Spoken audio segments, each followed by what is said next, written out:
آج ہم نے کتنا بڑا ظلم کیا ہے مسجدوں پر، مدرسوں پر، دینی جماعتوں پر۔ اگر بچہ گھر کے اندر خوبصورت پیدا ہو جائے، کہتے ہیں جی ڈاکٹر بنے گا، انجینئر بنے گا، پہلے ہی سے طے کر لیا جاتا ہے۔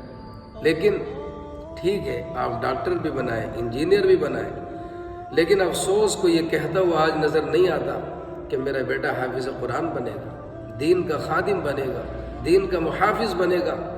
اگر کوئی پوچھتا بھی ہے کہ بھئی آپ کے بچے کیا کرتے ہیں، تو بڑے فخر کے ساتھ یہ بات کہی جاتی ہے کہ دو کام کے ہو گئے بالکل، ایک ڈاکٹر ہے اور ایک انجینئر ہے۔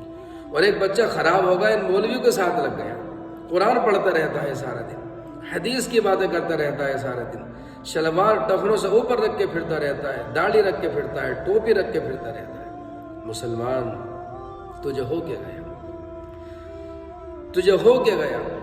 تو یہ قبر اتنی زیادہ بھولی ہوئی تو نہیں تھی، تو اپنے پروردگار کو اتنا زیادہ بھولا ہوا تو نہیں تھا، کن باتوں میں تو کھو گیا۔ صبح صبح ہوتی ہے، آسمان سے فرشتے زمین پر آتے ہیں کہ مومن کا عمل لکھیں گے۔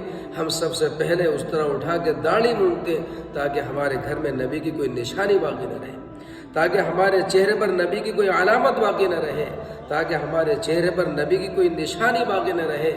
مسلمان تو گردن تو کٹا لیا کرتا تھا، داڑھی تو نہیں کٹاتا تھا۔ کیا ہو گیا تجھے؟ کن باتوں میں تو کھو گیا؟ تو ان درندوں کے نقش قدم پر چلا جو آج فلسطین کی گلیوں میں ہمارے معصوم بچوں کا خون بہاتے ہیں۔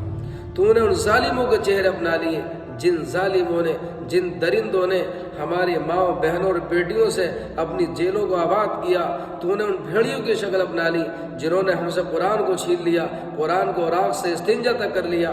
تجھے ان درندوں کی شکل تو اچھی لگتی ہے، تجھے اپنے نبی کی شکل اچھی نہیں لگتی۔